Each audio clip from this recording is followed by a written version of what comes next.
11th book that I read in 2025 is And Then I Woke Up by Malcolm Devlin. I was really intrigued by the concept of this book. It's a post apocalyptic, maybe zombie apocalyptic novel, although it's unclear if we have any truth coming from the narrator or not, which is ultimately why I think the book fails.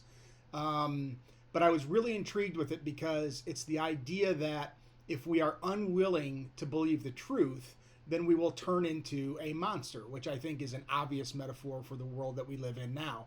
It's a great idea. The book just doesn't put it forth very well at all.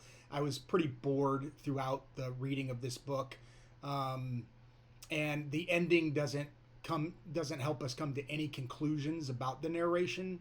I perhaps if I read it again, I would be able to figure out where I stand, if the narrator is telling us any truth at all, if there really are zombies in this book, if the narrator is a zombie, if he's been cured. It's a plague that has created these zombies in this book. It's not a scary book at all.